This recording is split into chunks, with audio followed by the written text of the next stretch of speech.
Quedamos en este módulo de procreación y embarazo, cómo, y con los videos que les envié, de cómo se efectúa la, la fecundación y todo lo que pasa, ¿no? Pero ahora vamos a hablar, porque es necesario, cómo dentro de lo que Dios creó, en el hombre y en la mujer, tenía que haber una infraestructura o un soporte anatómico. Sí, gracias, sí vemos ya, Pablo. Vimos cómo hay un soporte o toda una estructura creada por Dios para que todas estas funciones se pudieran llevar a cabo, desde la relación íntima, la fecundación por medio de la ovulación y la producción espermática, y, pero no era todo ahí, sino que debía de crearse una forma o una manera, tanto anatómica como funcional, para que se pudiese dar no solamente el deseo del acercamiento de intimidad, sino también el desarrollo de esto. Aunque no va más allá, no, este módulo no le damos el enfoque a la parte de la intimidad o la vida sexual del individuo, sino a lo espiritual como Dios nos ha creado, ¿sí? Porque esa es la justificación que debemos de encontrar. ¿Cómo fuimos nosotros creados por Dios para ser personas espirituales, seres espirituales? En donde nosotros podemos verificar que, que si bien por medio de la ciencia, como hoy lo vamos a ver, se ha dado esta actividad espiritual en el ser humano, ¿qué nos puede decir la Biblia acerca de esto? Esto sirve mucho que nosotros lo sepamos, porque nos va a ser de gran utilidad, para explicarnos muchas de las funciones que tenemos potencialmente creados por Dios y que podemos echar mano de ellas, ¿sí? Sobre todo los bebés. ¿Por qué los bebés? Porque es la parte más inicial de todo ser humano, cuando somos pequeños, ¿no? ¿Y hasta qué edad de bebés? Desde que estamos en el vientre de nuestra madre, ¿sí? Desde ahí nosotros ya podemos ver como esto, como vimos en el desarrollo embrionario, que vimos algunas fotografías, el desarrollo del fetito, y bueno, ya en el nacimiento del niño ya bien formado. Bueno, nosotros leyendo este manual, estamos más o menos por la página 19, que es muy amplio, pero hoy lo vamos a hacer muy sintetizado porque quiero que veamos unos videos, cómo vamos a descubrir estas partes que el Señor ha creado, en nuestra estructura cerebral, cómo es que funciona y cómo podemos aprovechar estas estructuras para la administración, cómo las aprovecha el Señor y cómo Él las maneja para actividades de tipo espiritual, ¿sí? Para esto, aquí ustedes pueden leer algunas cosas que hemos insertado en su página 19. Hay una al final del último párrafo donde hablamos acerca de un problema de tipo psicológico, ¿no? O psiquiátrico, que es la esquizofrenia, por ejemplo, que ahí tiene que ver con el espíritu, con la mente. Dice, indudablemente la muerte del marido somete una gran tensión a la mujer, tensión que automáticamente se transmite a su hijo cuando está embarazada. Los investigadores desean saber en qué momento las consecuencias de dicha tensión serían mayores, si antes del nacimiento o después del nacimiento. O sea, ¿cómo puede afectar en el caso de la viudez a una madre embarazada? ¿Cómo la puede afectar al bebé? Ese era el objetivo de un estudio que se hizo. Dice, un repaso al historial de los sujetos les proporcionó a los investigadores una respuesta: las tasas de trastornos psiquiátricos, sobre todo de esquizofrenia, eran notablemente superiores entre aquellos niños cuyos padres habían muerto antes de su nacimiento. Fíjense qué interesante. ¿Cómo es que pudo influir la muerte del padre en los bebés antes de que nacieran, de tal manera que los niños tuviesen problemas de esquizofrenia? O sea, a ver, ¿cómo? Algo debe de haber que se conecte o se relacione de la viudez de la madre y que afecte al niño de tal manera que le traiga un trastorno mental de esta naturaleza. O sea, ¿cómo? ¿Por qué? Pero eso nada más ocurrirá en la cuestión, en la situación de la en el ámbito psiquiátrico de una esquizofrenia. También podrá ser que tenga que ver algo, lo espiritual. Y bueno, hubo científicos que se interesaron por el tema, que empezaron a buscar una respuesta también para esto. Y ahí viene toda una explicación que nada más les pido que también lo lean, porque ahí mencionamos cuáles son las estructuras que se conocen en problemas de tipo psicológico, psiquiátrico. Y el que me interesa en la página 21, en el último párrafo, antes de las letras en negritas, dice en la página 21, las evidencias actuales del impacto emocional en la madre y su repercusión en el bebé no nato, no nacido, han producido inquietud y más investigadores sobre el particular. Por ejemplo, existen abundantes estudios sobre la estimulación auditiva fetal y una respuesta posterior a tal estímulo. Los estudios del doctor Tomatis en Francia, que no todos han considerado contundentes, de la estimulación auditiva fetal por medio de ciertas frecuencias o ritmos y notas musicales, generan respuestas inmediatas y a largo plazo en los bebés. Incluso, investigaciones en otros países están presentando evidencias interesantes. Por ejemplo, Manrique en el 98. Dice, una ventana abierta al mundo breve, resumen de la investigación realizada en Venezuela durante los últimos 16 años por la doctora Beatriz Manrique como directora del CEDIAC sobre estimulación pre y postnatal.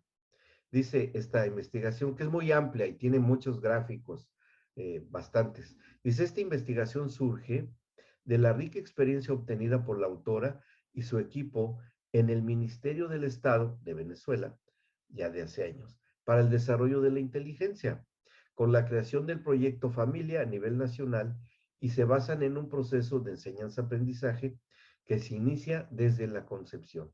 La idea principal de esta técnica consiste en que los padres estimulen el aprendizaje y el potencial creativo de los hijos durante la gestación y después del nacimiento, para ver si podían estimular la inteligencia de los bebés antes de nacer y que nacieran muy inteligentes, ¿no? Estuvo muy de moda hace años eso. Dice, esto no está hecho solo para aumentar el rendimiento intelectual de los bebés, por supuesto, sino se trata de una concepción integral del ser humano desarrollado emocional, mental y socialmente. Y esta investigación que empezaron a hacer sí dio resultados, porque las mamás que eran estimuladas con ciertas cuestiones como música, como lecturas, sí hacía que los niños que nacieran, así como los que tenían problemas psiquiátricos, como esquizofrenia por la viudez de la mamá, estos niños que estuvieron sujetos en el vientre de sus madres, sí nacieron con altos índices de inteligencia. O sea, ¿qué conclusiones empezaron a hacer los científicos?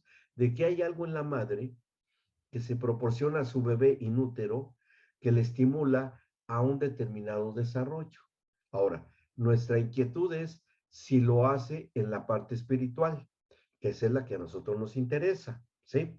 No solamente en la cuestión musical o eso, que sí se da, porque creo que a ustedes les di el ejemplo de la compositora de piano, no me acuerdo si se los dije, ¿sí? Que después la hija, cuando nació y aprendió piano, estaba tocando la misma pieza musical que su mamá compuso y que no se la había enseñado nadie, la niña la tocó y la mamá le dice, ¿y tú de dónde aprendiste eso? No, yo la hice. No, la hizo la mamá, pero la mamá le transmitió el conocimiento de la partitura que creó la mamá. O sea, que podría haber sido un misterio para muchos, pero no, se han descubierto, pero a nosotros nos interesa la cuestión espiritual, ¿sí? Esa es la que nos interesa. Y hubo unos médicos, investigadores, neurólogos, que vieron esto. A ver, dos tipos de médicos. Unos neurólogos que aquí en la página 22 lo mencionamos, que es el doctor Andrew Newberg, ahí a la mitad de la página, dice, los experimentos realizados en la Universidad de Pensilvania por el doctor Andrew Newberg y el psiquiatra y antropólogo de la religión Eugene de Aquilí. Desde 1970, fíjense cuántos años tiene esto, tiene prácticamente casi medio siglo, ¿no? 40 años. Dice, demostraron por medio de la imagenología, o sea, las imágenes, a través del SPECT, que es un aparato de emisión de positrones, así se llama, que toma fotografías del cerebro en funcionamiento. Dice, de una peculiar actividad fisiológica y neuronal, por ejemplo. ¿Qué detectaron estos neurólogos con esa máquina? Variaciones en las ondas cerebrales, ritmos cardíacos, consumo de oxígeno y modificación del consumo de oxígeno y preponderantemente de actividad cortical o de la corteza cerebral en los lóbulos cerebrales prefrontales en momentos de profunda meditación o el rezar, según las creencias particulares de los voluntarios. Y aquí dice a continuación, leamos el siguiente reportaje de sus investigaciones y lo que descubrió, dada la importancia de este descubrimiento de este artículo, ¿no? Y ahí en negritas dice de lo que descubrieron estos autores. Y bueno, está un poco largo, pero vamos a ver un video en donde está muy interesante, pero antes, bueno, vamos a ver una, uh, unas plaquitas del doctor Andrew Newberg, ¿sí? Aquí está. Vean ustedes cómo se describe aquí. Ahí ustedes lo pueden ver. Bueno, la anterior. Este es el doctor Andrew Newberg, que fue el neurólogo que empezó a hacer estas investigaciones, ¿sí? Y aquí vemos en el escáner con este sistema de un cerebro sin y con actividad de meditación. Bueno, ¿qué es lo que hace esta máquina? Se le da a beber a la persona un líquido especial con marcadores radioactivos a baja dosificación que son muy afines a que se queden atrapados por las neuronas en el cerebro. O sea, que cuando el cerebro tiene cierta función, ahí se quedan fijos estos elementos que se pueden fotografiar, ¿sí? Y es muy interesante lo que descubrieron estos dos investigadores, porque estas son imágenes reales que ellos lograron. Y aquí vemos nosotros cómo lo voy a ir marcando con mi marcador. Vamos a usar nuestra pluma. Vean cómo aquí, esta es la parte de los lóbulos frontales del cerebro, ¿sí? O sea, estas partes de acá. Las partes temporales, o sea, a los lados, que están uno de un lado y otro de otro lado, ¿sí? Del izquierdo y del derecho. Esta parte que es el centro del cerebro, que es el sistema límbico, que así se llama, y en el hipotálamo, así se llaman, y otras partes de la corteza, de la parte de atrás del cerebro, la parte del lóbulo occipital que está acá, ¿sí?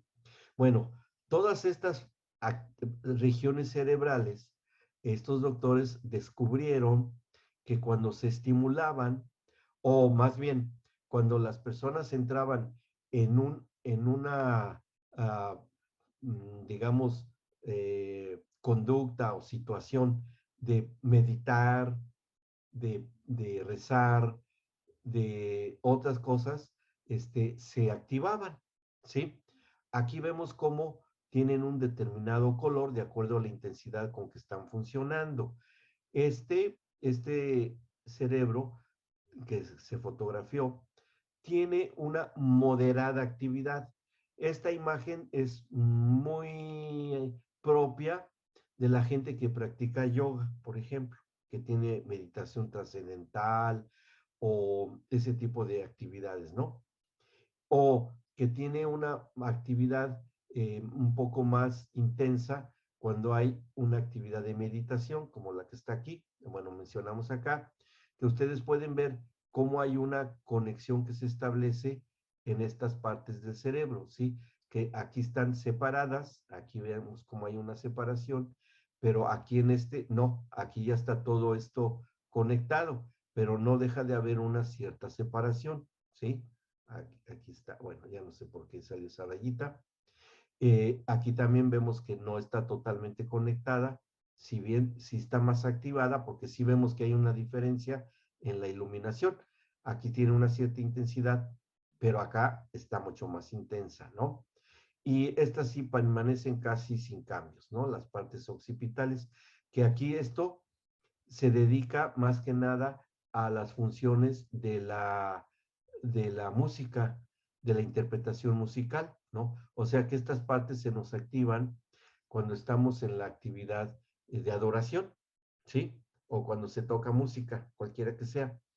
Aquí este cerebro es propio de religiosos, de practicantes de de yoga, también, pero ya muy profesionales en eso, o de religiosos, que pueden ser católicos, pueden ser budistas, que estos médicos, ahorita vamos a ver un video de cómo hacían sus experimentos, ¿no? Y así daba esta imagen. Él también metió ateos que no tenían ninguna convicción espiritual. Bueno, en ellos no hubo prácticamente ninguna actividad cerebral, ¿no? Estas partes estaban apagadas, por así decirlo. O sea, no captaron nada. Y bueno, este doctor, por cierto, él escribe en este libro que principios de neuroteología. A partir de las investigaciones de este médico y de su socio, nació esta disciplina en la ciencia médica, que es la neuroteología, ¿sí? Y como ustedes pueden ver, está dividido entre la neurología y la teología, o sea, que trata con cosas de Dios, porque tuvo que salir a la luz la explicación científica que se demostró que el hombre sí es un ser espiritual, que sí tenemos estructuras cerebrales que se dedican exclusivamente a lo espiritual. Y bueno, aquí en esta portada ustedes ven diferentes símbolos religiosos. Aquí está el judío, el hebreo, el católico, el musulmán, el hindú y el árabe, ¿no? O sea, de estas diferentes disciplinas religiosas, que aquí vemos aquí todo un cerebrito a plena función, ¿sí? Pero no quedó ahí la cosa, porque además hubo otra persona que también hizo su propio descubrimiento, eh, que ahora la vamos a ver. Si vamos a quitar que está aquí. Ay, a ver, déjenme ver este. Lo quitamos y vamos a ver otra. ¿Se entendió cómo lo estamos viendo? ¿Sí? Vamos a ver este otro, ¿sí? Este es el caso de un biólogo genetista, que es este doctor, que está aquí, que es este que está aquí. Es el doctor Dean Hammer, ¿sí? Bueno, es toda su biografía. Él trabaja aquí, en el Harvard Medical School, en Connecticut, en el Instituto Nacional de Salud. Es el jefe de la sección de estructura del gen e investigación. Vamos a iluminarlo. Bueno, lo voy a ir marcando. De la estructura del gen e investigación en el laboratorio del Instituto Nacional de Bioquímica del Cáncer, ¿sí? Este genetista y biólogo, él descubrió el gen que tienen o que desarrollan las personas que tienen el problema del tabaquismo y del alcoholismo. En estas personas que tienen estas adicciones, como debe ser en otras, se forma una codificación química genética que se mete en los genes del adicto y que después se lo hereda a sus hijos, ¿sí? Y se ha comprobado que hay niños que nacen, y bueno, nacen con este gen modificado por los estímulos bioquímicos, y cuando crecen, mientras no estén en contacto con la sustancia adictiva, no tienen problema.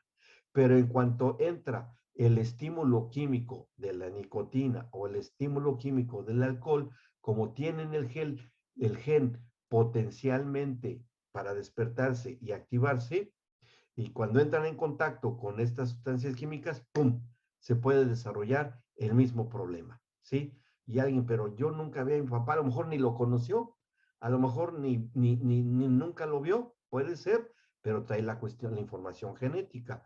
Este médico la descubrió, que también él hizo un trabajo con una propuesta de que probablemente también se heredara el HOMOSE XUALIADAD, ¿sí? Deletréenlo, no lo puedo decir por la censura, pero que también podría ser genético. Y bueno, todavía eran trabajos de investigación, todavía no estaba comprobado y hubo manifestaciones y sacar, ya ven cómo esto es genético, ya ven cómo esto viene desde que, y no, él después denuncia que le habían presentado sus investigaciones como una realidad. De hecho, tuvo que desaparecer. Ya nunca se ha vuelto a hablar de eso, porque nunca se comprobó. Es más bien una cuestión de conducta, pero no genética, ¿sí? Pero bueno, fue este doctor el que lo hizo. Aquí vemos otra, déjenme quitar esto, porque si no, nos va a salir en la próxima. No sé si, a ver si sale aquí. Déjenme ver. No, sí no sale. Ahora, dice aquí, las investigaciones del doctor Hammer han conducido a las contribuciones en una variedad de áreas. Bueno, como él fue el codescubridor de la transferencia animal del gen de la célula, él estudió mucho de las enfermedades transmisibles como el SIDA, ha estudiado mucho el papel de la herencia en el comportamiento humano y rasgos de la personalidad, como el que les mencioné, comportamientos de riesgo relacionados con el cáncer, tales como el tabaquismo, porque él quería ver si había una relación genética. Sí, la descubrió que sí la había. Su descubrimiento de acoplamientos genéticos que generan la orientación de este tipo, que aquí estamos marcando, y las actitudes temperamentales de sentirse enfermos y la ansiedad por la adicción, ¿sí? O sea, las ansias de tener una adicción, ¿no? Bueno, muy importantes sus trabajos, han sido muy premiados, es un hombre muy reconocido en el ámbito científico por sus descubrimientos. Bueno, ha publicado cerca de 100 artículos científicos, imagínense, un montonal de estudios, y patentes, tiene 3 patentes en el área de la biotecnología. Él propone la ciencia del deseo. Es coautor con el periodista Peter Copeland y ha ganado la aclamación crítica extensa en Nueva York. En el 94 publicó un libro que fue el libro más notable del año, bueno, el que haya publicado, Viviendo con nuestros genes.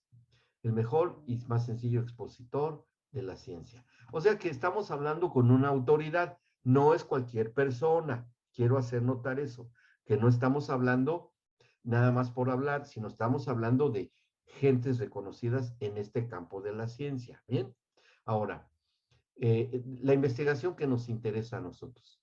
Si bien él, así como estudió todas las cuestiones relacionadas con la cuestión del cáncer, tabaquismo, para prevenirlo y otras conductas humanas complejas, él empezó a tratar de encontrar dentro de sus estudios que hizo sobre la adicción a la nicotina, principalmente en la configuración de los genes, que componentes de los genes se llaman alelos, o sea, todas las cositas que tienen todas las células, ver si encontraba algo.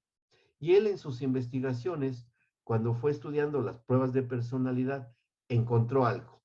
Dentro de los fumadores de crónicos, él encontró algo interesante. Cuando empezó a estudiar todo esto y empezó a hacer su base de datos, él encontró que había algo que no era ni tenía que ver con el comportamiento o las adicciones, sino que tenían otra cosa. Fíjense, me voy a adelantar porque él descubre algo en sus investigaciones y sobre los genes y el comportamiento humano, que han revolucionado nuestro entendimiento de cómo somos. ¿Qué descubrió? Él descubrió, dice, el gen de Dios, ¿sí? Él lo descubrió y así lo llamó él mismo, el Dios de gen, el gen de Dios en inglés, que revela una sensacional evidencia de que nuestra inclinación a a la fe religiosa no es un accidente, no es una conducta que se nos obligue, no es un lavado de cerebro, no es un convencimiento de una conducta social, es algo genético que tiene todo el ser humano, todo el ser humano. Desde el principio de los tiempos, el Señor instaló en la genética humana un gen que se iba a dedicar estrictamente a las funciones espirituales. Que este gen propicia la formación de las estructuras cerebrales que descubrió el otro doctor. O sea, la máquina y lo fino de la máquina, el interior de la máquina. Bien, dice, no es un accidente, dice, pero en vez de afirmar o negar la existencia de Dios, el doctor Hammer simplemente cree que ha identificado un gen que promueve la fe. Claro que por eso es que el Señor se pudo acercar a un Abraham y le habló con él. Se pudo acercar a un David, como estudiamos en el módulo de la institución de las familias, en los pactos, que ¿por qué tuvo esa facilidad el Señor? Porque genéticamente estaban predispuestos estas gentes, ¿sí? Con esa estimulación genética. Esto ha generado un gran debate público y fue tema de la portada de la revista Time, que existe allá en Estados Unidos y que causó revolución mundial en el ámbito de la genética, ¿sí? Ahora, todo esto se está grabando para que después, si quieren, lo pueden ver con calma, ¿sí? Dice, ahora él empezó a trabajar sobre las conductas como la ansiedad, la ira, la búsqueda de emociones fuertes, incluyendo las adicciones, cómo han profundamente influido en nuestro entendimiento y la variabilidad humana y lo que la gente puede y no puede hacer para cambiarse a sí misma. ¿Esto qué quiere decir? Que el hombre por sí mismo no puede desarrollar una cierta actividad genética. Tiene que ser algo que la misma creación cree. O sea, para nosotros, Dios, ¿sí? Claro que él lo ha estudiado en su interés médico sobre enfermedades como el VIH, para evitar la propagación del SIDA, etcétera, ¿no? Bueno, ¿qué nos interesa a nosotros? Bueno, él publica o avisa en una presentación en este programa norteamericano que era muy popular con Ofra, una presentadora muy reconocida en Estados Unidos, en su programa Good Morning America o Dateline, que fue motivo de todos los noticieros en muchas partes, lo que él descubrió, ¿sí? ¿Y qué es esto?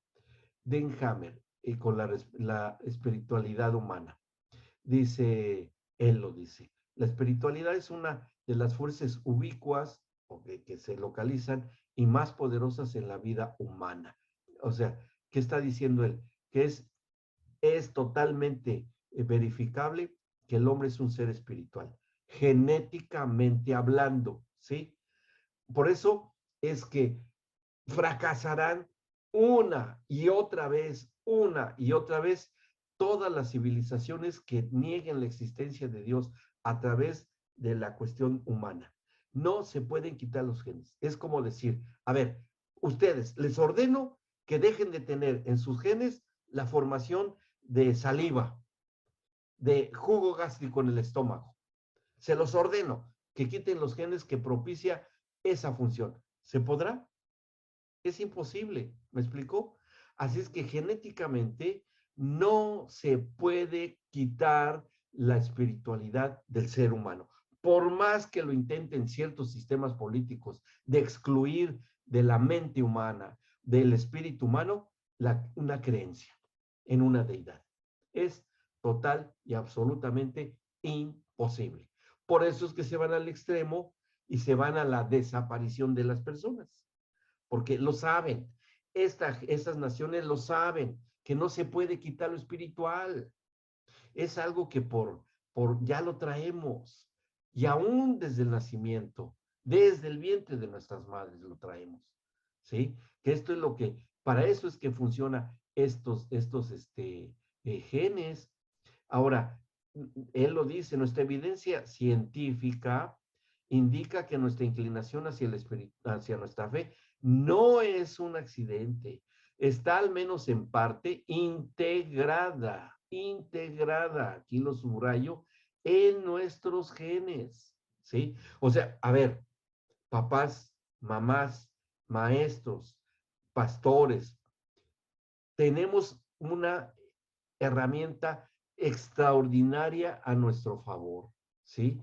Extraordinaria, que podemos nosotros aprovechar de algo que el Señor creó y que está en nosotros para que seamos gente espiritual.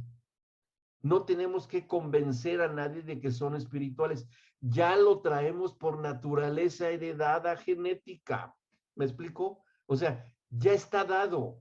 Lo que tenemos que desarrollar es la habilidad para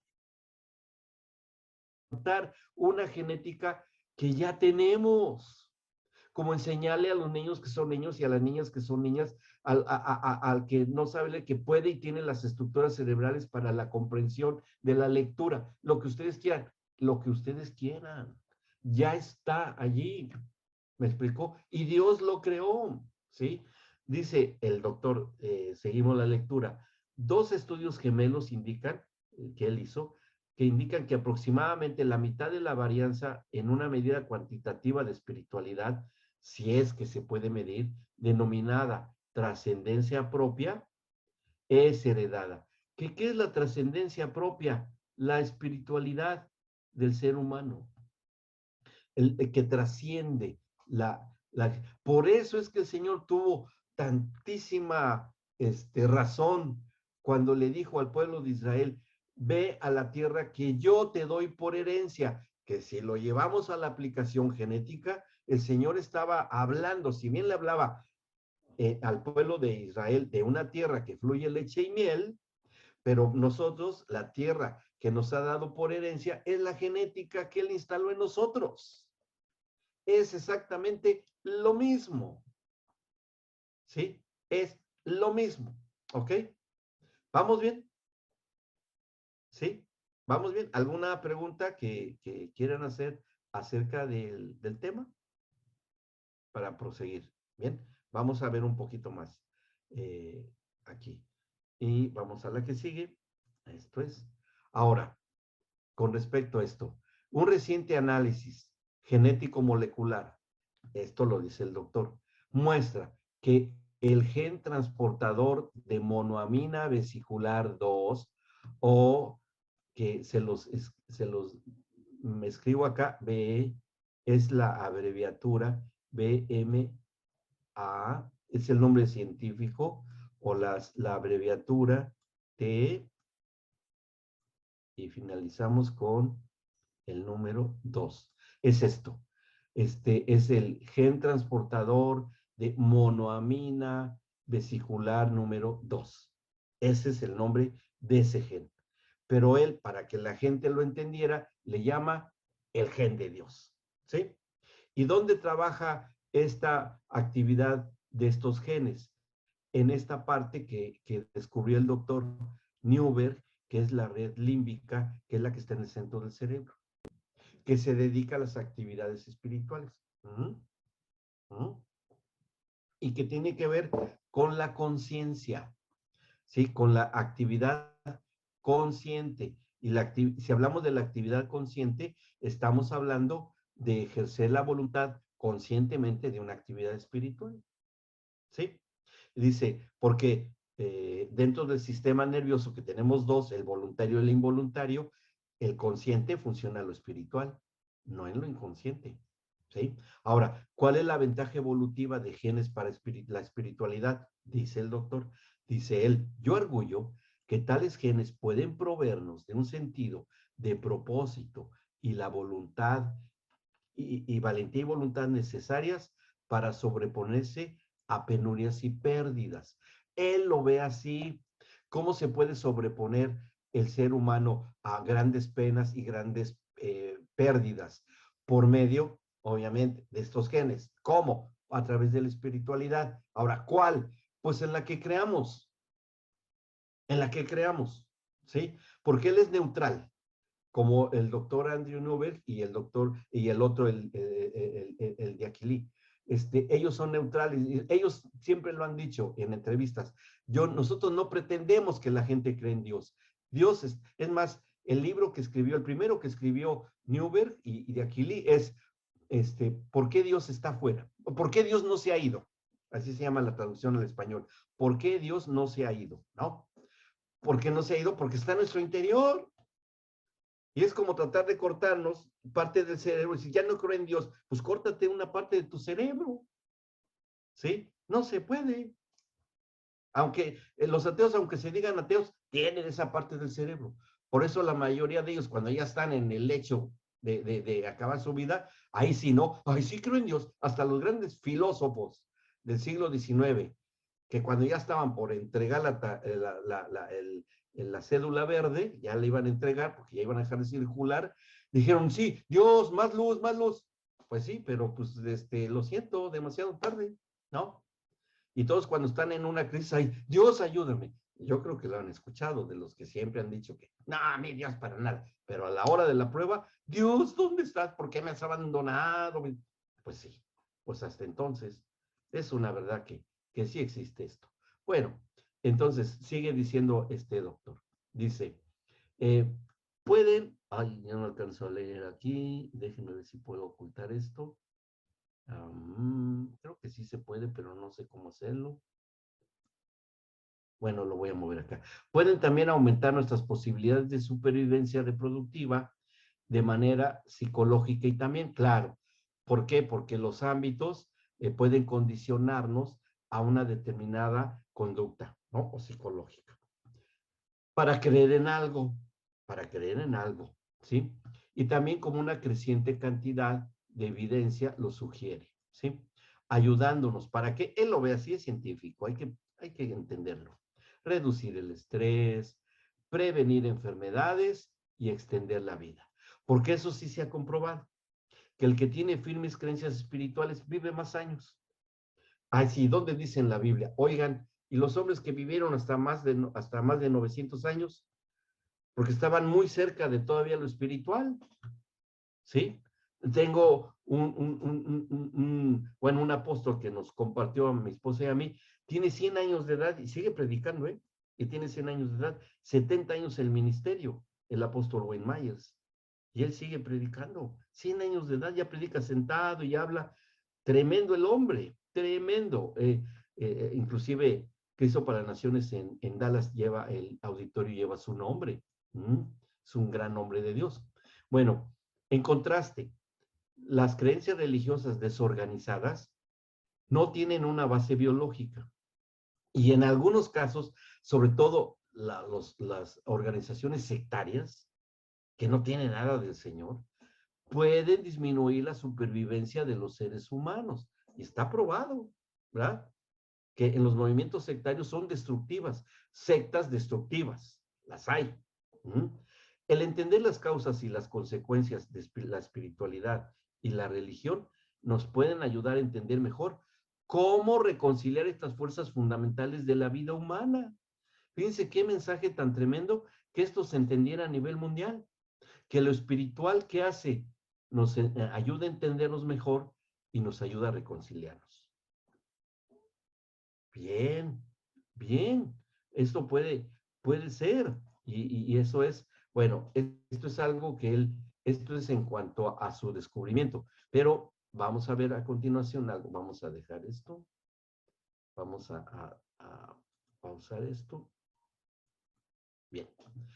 Ahora, vamos a ver un pequeño videito dentro de las investigaciones que hizo el doctor Andrew Newberg de eso. Y les mandé, no sé, se les voy a enviar el link para que ustedes lo puedan ver, ¿sí?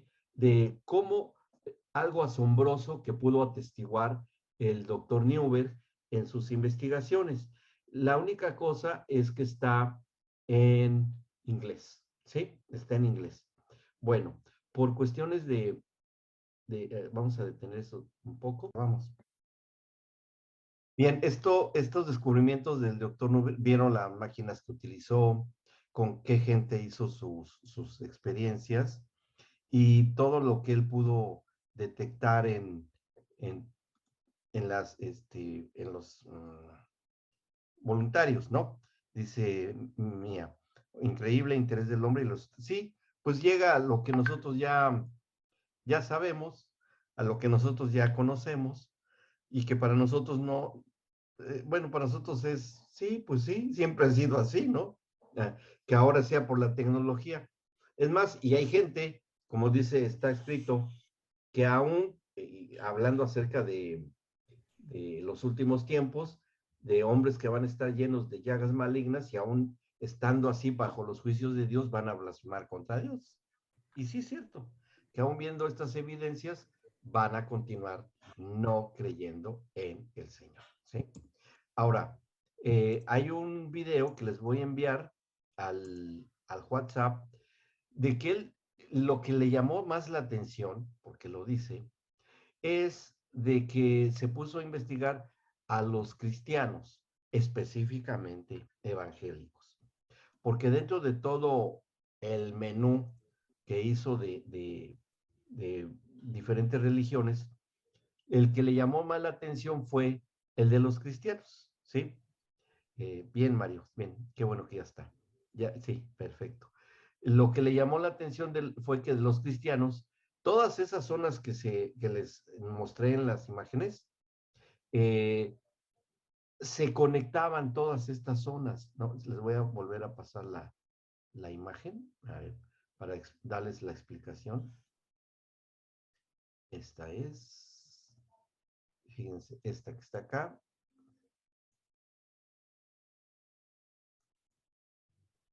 Aquí está, el anterior. Esto. Aquí, vean cómo les había yo mencionado cómo está oh, aquí está. Es que quiero poner esto. Cómo están más o menos estas áreas, pero están separadas, ¿sí?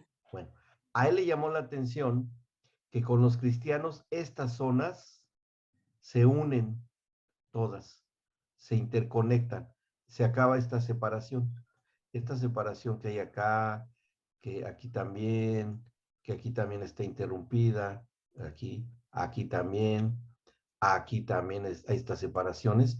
En los cristianos no, en los cristianos se interconecta, ¿sí?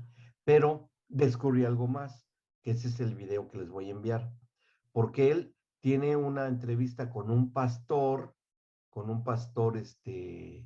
pastor como los que somos o conocemos. Y en este pastor, él le dice, pastor, bueno, se prestó para el experimento y le hace su estudio y le dice, ore en lenguas. El pastor, ¿de veras? O sea, ¿cómo quiere? Sí, sí, póngase a orar en lenguas. Usted ora en lenguas, ¿no? Porque él, Newberg quería investigar qué pasaba con alguien que se considera el top de lo espiritual, ¿no? Como él, ese ámbito, pues bueno. Sí, oren en lenguas. Se puso a orar porque le dijo el doctor y se pone a orar el pastor. Y sí, se iluminó como la vimos, ¿no? Y se interconectaba, se iluminaba y todo. Bueno, pues dijo, sí, está bien, es como lo que hicieron.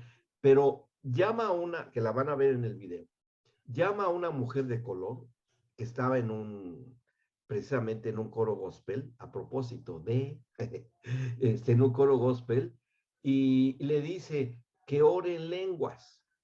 Y la mujer me dice, pero déjeme aquí un dato solo. Y, Paulita, y empieza a orar en lenguas esta mujer de color. Y empieza a orar, pero miren, así, y a cantar y a adorar, y estilo gospel, ¿no? Y todo. Ya cuando está bien metida con el Señor, la meten a la máquina, le toman el escáner y, oh, sorpresa, es la más grande evidencia de interconexión total de casi la totalidad del cerebro, casi la totalidad. Ahí lo dice en el video, ahí lo van a ver. Y él le dijo, ¿cómo es posible? En nadie ocurre esto. ¿Por qué esta mujer, Pues claro, porque el Señor está usando el 100% de su creación. Y sí, y él se quedó muy asombrado. Lo único que tiene el video es que está en inglés, ¿sí? Pero bueno, se le entiende. Ahí ustedes van a ver, los que sepan inglés, ahí lo van a poder ver. Pongan un traductor y ahí lo van a entender. Le ponen ahí subtítulos y se alcanzan a leer, pero ahí se ve la intención, ¿no? ¿Y cómo es posible que alguien que tenga, qué es esa iluminación? Pues el Espíritu Santo, eso es ni más ni menos, ¿no? Y fíjense cómo el rey Salomón en un versículo lo dice, ¿sí? O sea, ¿cómo que el rey Salomón en un versículo dice eso? Sí, él lo dice y lo dice muy claramente. Dice, fíjense, a ver, primero este planteamiento. El interior del cerebro, ¿está oscuro o está con luces? Está oscuro, ¿no? ¿Ok? El interior del cerebro. Salomón había recién construido el templo que le dedica al Señor. Y solamente en un lugar eh, donde no entraba absolutamente nada de luz, que era el lugar santísimo, ahí es donde se manifestaba la presencia de Dios, donde el sacerdote esparcía la sangre, bueno, hacía toda una serie de rituales, ¿no? Y en ese lugar santísimo, totalmente oscuras, que es la parte más importante del tabernáculo, Salomón dice algo en Primero de los Reyes capítulo 8. Primero de los Reyes capítulo 8, versículo 12. Y aquí encontramos algo profético que se descubriría con la ciencia nada más, pero ya estaba dicho. Dice primer libro de los Reyes capítulo 8, versículo 12. Dice, entonces dijo Salomón, bueno, desde el 11 quiero leer, porque dice que llegó una nube que se manifestó en el templo que había construido Salomón. Dice que la nube llenó la casa de Jehová. En el 11 dice, y los sacerdotes no pudieron permanecer para ministrar por causa de la nube, porque la gloria del Señor había llenado la casa del Señor. Entonces dijo Salomón, Jehová ha dicho que él habitaría en la oscuridad. ¿Sí? Y ese templo, en el lugar santísimo, donde esa nube es la manifestación de Dios, en esa parte tan oscura, es la profecía del interior de nuestro cerebro, en esta parte oscura, es el interior de nuestro cráneo, que está totalmente oscuras, pero que llega la presencia del Señor, se ilumina todo, y esta es una función que está profetizada en el tabernáculo, pero que hoy se cumple en cada uno de nosotros cuando entramos en comunión con el Señor. ¿Sí? ¿Se entiende el tema?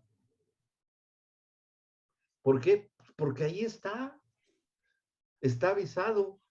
Ahora, ¿qué conexión debemos de hacer nosotros con la situación de nuestro módulo de procreación y embarazo? Porque hay otro tercer elemento importante que entra en acción. No solamente es la estructura, ¿no? Que descubrió Newberg, que ya lo vimos. No es solamente los genes, el BMAT2 que descubrió Dinhammer, sino que también se ha estudiado que todas estas estructuras cerebrales, todas estas celulitas que forman estas estructuras cerebrales, producen sustancias químicas que se llaman neurohormonas. Cada celulita es una pequeña fabriquita. Esta fabriquita es muy especializada y las neuronas nada más producen neurohormonas de neuronas, ¿sí? Las células del pulmón, del estómago, del corazón, nada más producen, su producto final son las hormonas que producen ellos, ¿sí? El páncreas, las glándulas suprarrenales, todas las estructuras glandulares y anatómicas de nuestro cuerpo. Las neuronas, aunque todas sean neuronas, y tenemos 100,000 millones de neuronas en nuestro cerebro, cada una produce su especialidad. Estas células que están acá, que se dedican a lo espiritual, producen neurohormonas específicas para las funciones espirituales. ¿sí?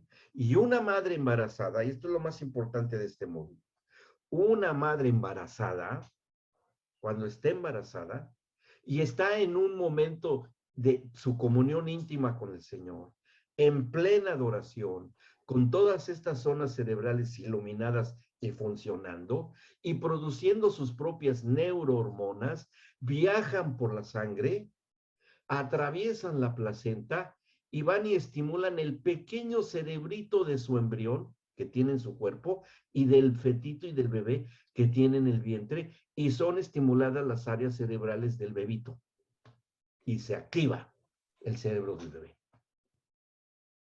Bueno, es cierto. Esta es la tesis que yo presenté en mi maestría, que no se había investigado. Y mi asesora de tesis me dijo, esto es para una tesis doctoral. La comunidad judía la leyó y quería quedarse con ellos, con el, pero yo no quise porque estoy haciendo un libro de esto para publicarlo en algún momento, ¿sí? Porque hay cada vez más evidencias, bueno, me estoy esperando, pero sí lo quiero hacer. Ahora, ¿qué pasa con los bebitos? Por eso es que esto lo podemos probar con la Biblia, que eso es el otro punto de nuestro tema, ¿sí? Eh, Déjenme ver, quiero ver cómo andamos de tiempo, sí. Bueno, tenemos 15 minutitos, a ver cuánto alcanzamos a ver en esto. Mire, ¿por qué pasó esto? Ahora, debemos de conectar todo esto con lo que dice la palabra de Dios, para que tanto la ciencia se valida por lo que dice la palabra de Dios. Y finalmente, yo lo he dicho en foros, lo he dicho en lugares que me han invitado, la ciencia tiene que doblar su rodilla ante la soberanía y la presencia del Señor para decir, la Biblia tiene razón. Por eso es que muchos científicos se han convertido, premios Nobel que se han convertido al cristianismo, porque pues ni modo que un premio Nobel sepa más que Dios, por favor, no es así. Los presuntuosos, los presumidos, los ateos que son ateos por gracia de Dios son ateos, porque tienen sus zonas cerebrales, que las bloqueen por ignorancia es cosa de ellos, y no los criticamos, hay libertad, qué bueno, conserven sus posturas, no los criticamos, al contrario, los amamos, los queremos, ojalá sigamos teniendo buenas relaciones con ellos, en el sentido de ser compañeros en el mismo planeta, hasta ahí nomás, bien. Pero vean, ¿por qué pasó lo que pasó como está en Lucas? Y con esto lo vamos a entender muy bien. En Lucas capítulo, déjenme ver, 1, capítulo 1 de Lucas, que creo que habíamos visto, leído, dice, fíjense, recientemente estaba embarazada Elizabeth de Juan el Bautista. Recientemente. Estaba embarazada porque su esposo Zacarías ya era muy viejito y Elizabeth también, pero la rejuvenece el Señor y se embaraza de Juan el Bautista. Cuando tiene 6 meses de embarazo, o sea, cuando era Juan un feto de 6 meses, va a visitar a María, que era su pariente, ¿sí? Cuando llega y se encuentran, dice el versículo 39 de Lucas 1, en aquellos días levantándose María, fue deprisa a la montaña, a una ciudad de Judá, y entró en casa de Zacarías y saludó a Elizabeth. Y aconteció que cuando oyó Elizabeth la salutación de María, la criatura saltó en su vientre, y Elizabeth fue llena del Espíritu Santo, y exclamó a gran voz y dijo, bendita sea tú, bendita tú entre las mujeres y bendito el fruto de tu vientre. ¿Y qué pasó con Elizabeth? Y Juan, porque él saltó dentro del vientre. ¿Qué pasó con Juan? Que Elizabeth, que era una mujer dedicada toda su vida al ministerio junto con su marido a las cosas de Dios, porque dicen que tenían una conducta intachable en observar la ley, era una mujer tan espiritual que cuando se embarazó, y fue un milagro, pues imaginen ustedes, la espiritualidad de Elizabeth cuando se sabía embarazada milagrosamente de Juan? ¿Qué le transfirió a Juan? Sus neurohormonas. Y Juan fue hecho profeta desde el vientre de su madre, como dice en Jeremías. Desde que antes que nacieses yo ya te aparté, ya te tengo destinado, ¿no? Como dice en Jeremías y todo eso. Y vean lo que pasa, porque quien llega saluda María a Elizabeth es cuando es llena del Espíritu Santo. No pidió el bautismo del Espíritu Santo esta Elizabeth, mucho menos Juan. ¿Quién bautizó en el Espíritu Santo a Juan y a Elizabeth? Y a la misma María, porque después María declara a Jesús como su Señor y Salvador, es decir, mi Señor, dice en el versículo 46. Entonces María dijo, engrandece mi alma al Señor y mi espíritu se regocija en Dios, mi Salvador. Lo confiesa a que María tenía días de haber sido embarazada por el poder del Espíritu Santo y el Señor Jesucristo era un frijolito, un porotito, todavía, así, chiquitito. Y bautiza en el Espíritu Santo a Elizabeth, a Juan el Bautista y a su propia madre, porque ellos tres tienen un encuentro personal con el Señor Jesucristo, aunque era un embrión. ¿Sí? Y bueno, porque el espíritu no tiene edad, es eterno. Y un espíritu en un bebito embrión tiene la misma calidad y talla espiritual que ya nosotros ya adultos y viejitos, es igual. Es igual. No hay diferencia. ¿Sí? Ahora bien, esto tenemos que verificarlo también en el Antiguo Testamento. Si esto también se da. ¿Sí? Y con el apoyo que hay ahí de lo que ha descubierto la ciencia. Y nos hacemos esta pregunta. ¿Habrá en el antiguo pacto una evidencia de que esto se puede dar como se ha descubierto? Sí, sí la hay y muy amplia. Y vamos al primer libro de Samuel, capítulo 1, porque ahí está la evidencia. ¿Sí? En el capítulo 1 del primer libro de Samuel.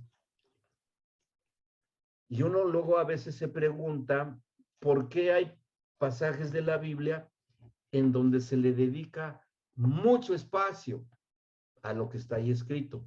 Bueno, porque no hay nada de sobra en la palabra de Dios. Todo tiene un porqué, todo. Y no es la excepción esto que está escrito acá. Y vamos a leer del primer libro de Samuel, capítulo 1. Dice, y vamos a ir deteniéndonos para hacer una reflexión, para ir conectando tanto lo espiritual que es esto, como con lo que la ciencia ha descubierto, ¿sí? Y aplicándolo a una mujercita de hoy, sin problema, que esté embarazada. ¿Mm? Fíjense cómo está esto. Uno, hubo un varón de Ramataim de Sofim, del monte de Efraín, que se llamaba Elcana, hijo de Jeroam, hijo de Eliú, hijo de Tou, hijo de Suf, Efrateo. Y tenía él dos mujeres, como acostumbraban en ese tiempo. El nombre de una era Ana y del de la otra Penina. Y Penina tenía hijos, mas Ana no los tenía. Y todos los años aquel varón subía de su ciudad para adorar y para ofrecer sacrificios a Jehová de los ejércitos, que es la tipificación del Señor Jesucristo, en Silo, donde estaban dos hijos de Elí, que era el sacerdote en turno, Ofni y Finés, sacerdotes de Jehová. Atención a este dato, ¿sí? Porque después vamos a regresar a él. Eran sacerdotes los tres, el padre y los dos hijos, ¿ok? ¿Y a qué iba este varón, el Cana? A adorar, a tener su tiempo de comunión, ¿bien? O sea, ¿era un hombre espiritual? Sí, era un hombre espiritual. con las costumbres de ese tiempo. Bueno, dice, y cuando llegaba el día en que el Cana ofrecía sacrificio, daba a Penina su mujer, a todos sus hijos y a todas sus hijas, a cada uno su parte. A Penina, ¿sí? La concubina. Uh-huh.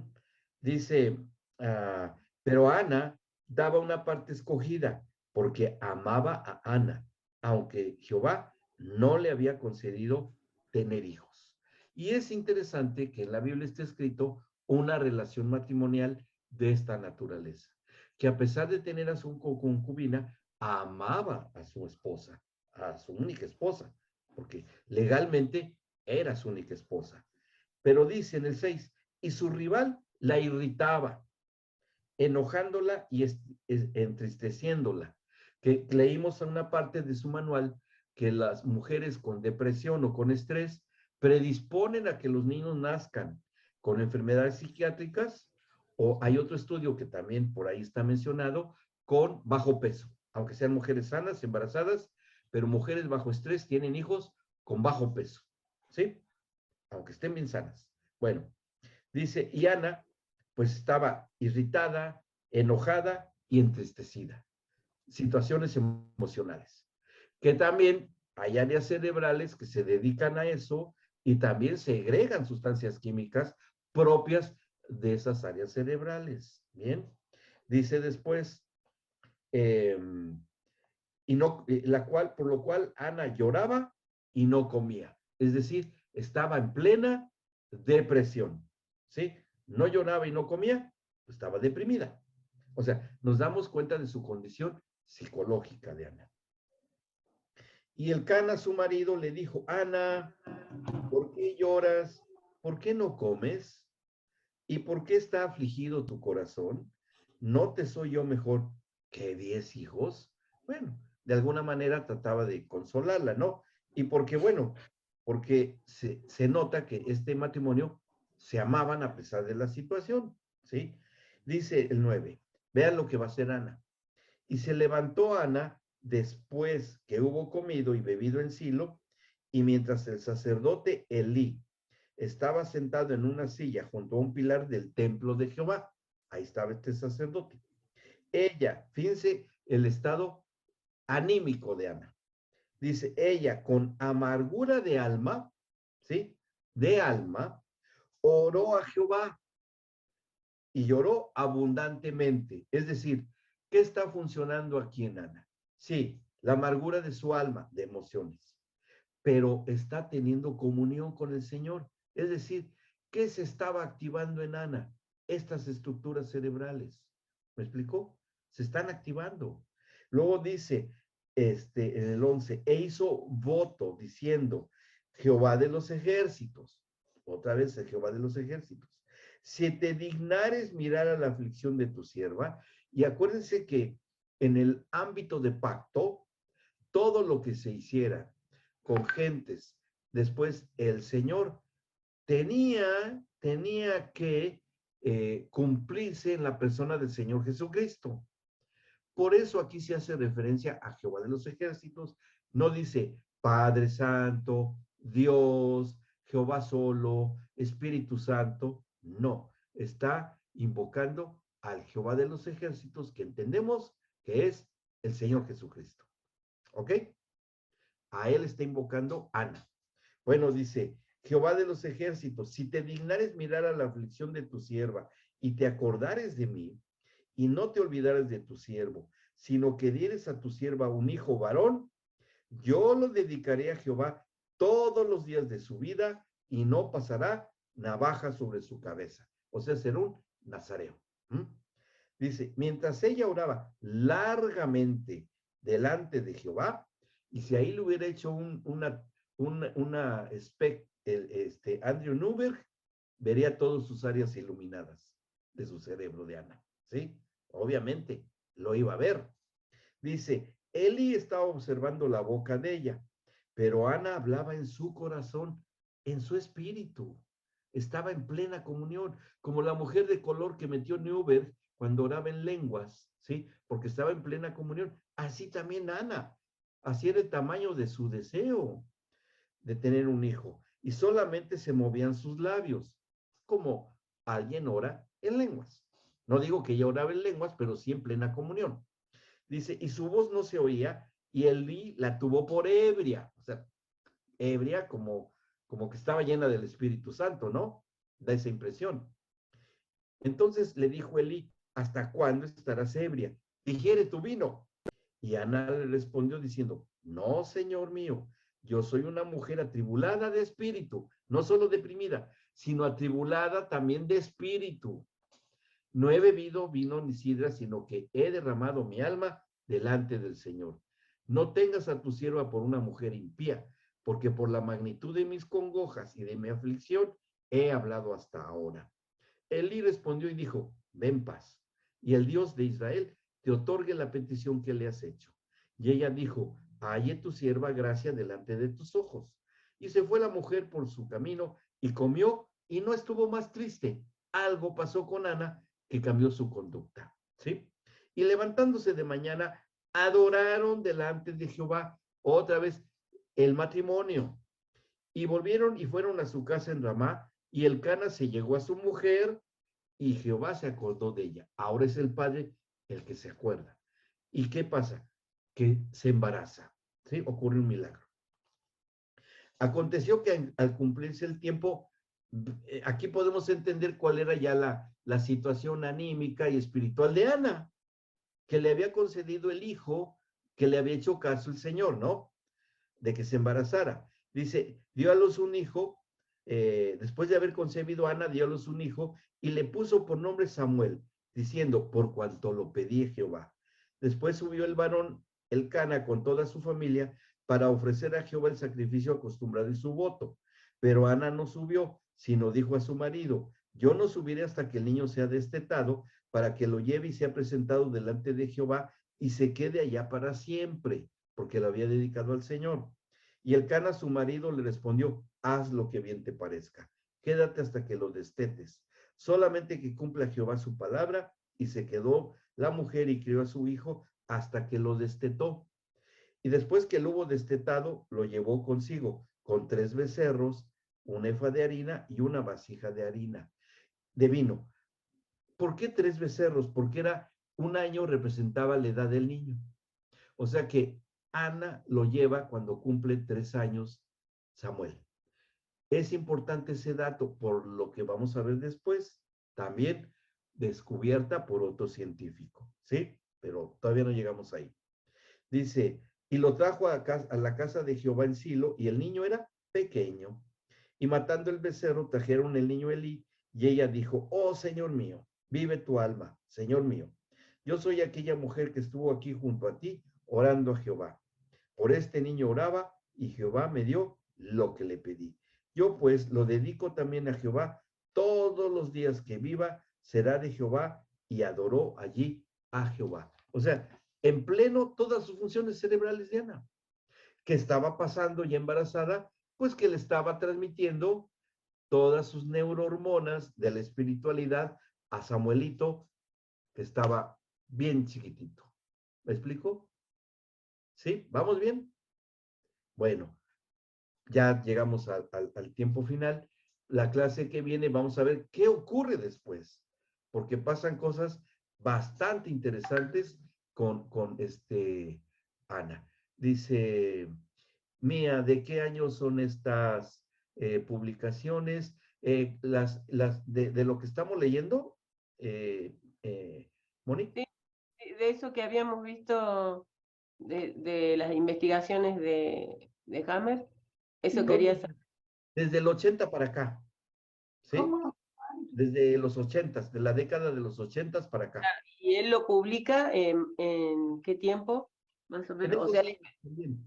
No tengo el dato exacto, pero sí, los publica, porque eso, a partir de Kennedy, el presidente, expresidente de Estados Unidos, empezó lo que se llamó la década del cerebro, pero se prolongó hasta hoy. De ahí nació la neuroteología y todo, pero él es genetista, no es neurólogo, Hammer, ¿sí? Pero lo pueden encontrar, hay mucha bibliografía de él, pero pues es muy técnica, pero bueno, quien quiera buscarlo lo puede encontrar. Dice, aquí también, es Paulita, creo, Dice, así como era para las adicciones, también es para lo espiritual. Sí, por supuesto que sí, también para eso. Hay otros chats aquí, bueno, ah,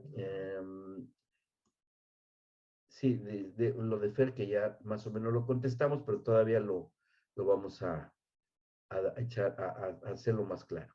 Bien, bueno, ok, sí, ya están todos los chats contestados de alguna manera.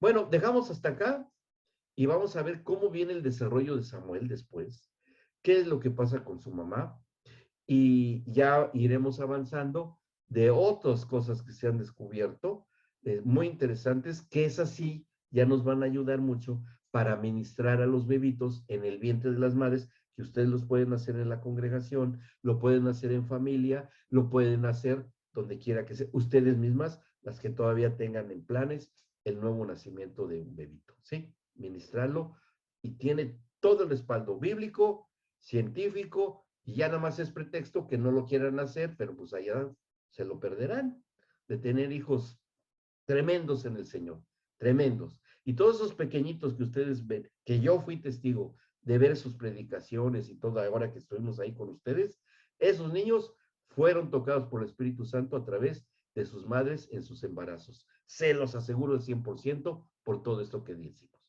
O sea, tienen un futuro impresionante ahí ustedes. Impresionante. ¿Sí? Bueno, ¿alguna duda, alguna pregunta? ¿Quedó claro? ¿No? ¿Bien? ¿Bien? Bueno, yo después en algún momento, creo que para esa presencia que se puede explayar, aquellos hijos en que uno entiende que se han improntado en el contexto de una vida en el espíritu, y qué pasa cuando esos hijos se pierden o... Sí, porque eso ya es una cuestión conductual. Yo no lo puedo comprobar ni puedo atreverme a decirlo, pero posiblemente es por alguna cuestión hasta de tipo genético, ¿sí? Hasta de tipo genético. Pero el Señor es suficiente para que cuando haya una aceptación una persona así, pueda aceptar que necesita del Señor. Puede ser, ¿sí? Bueno, pero vamos a hablar de Caín y Abel. Ahí hablaremos de eso, porque por ahí puede estar la respuesta. Cuando lleguemos a ese punto, porque el Señor Jesús tuvo que redimir el pecado de Caín. Y vamos a ver cómo lo hizo, ¿sí? ¿Cómo lo hizo? Porque tiene que ver con algo de la procreación. Ahí vamos a hacer un paralelismo y una interpretación de eso. ¿Bien? Bueno, hasta aquí le dejamos y nos veríamos el próximo, ¿sí? Además, los genes vienen de papá y mamá, claro, pues sí, por supuesto que sí, de los dos. ¿Mm? Bueno, nos vemos próximo miércoles, puntualmente. Continuamos. Bendiciones. Saludos, Elenita. Gracias. Saludos Gracias. Dios les allá. bendiga. Calor. Amén. Nos vemos. Gracias. Adiós, Emi. Chao. Gracias, Luis. Nos vemos. Hasta luego. Al matrimonio Luego. también los saludamos. Paulita, nos vemos. Nadina, qué gusto verla, Nadina, qué bueno que está por ahí. Ahora sí la vemos. Mario, nos vemos, chao. También, bueno, hay más de ustedes, nos saludamos de todos ustedes. Fer, ahí están sus súper preguntas que son súper interesantes, ahí las iremos contestando. Eso nos ayuda mucho. Bueno, Gracias a todos, nos Luis. vemos. Hasta luego y bendiciones. Chao, chao. Salud, Pati. Gracias de su parte.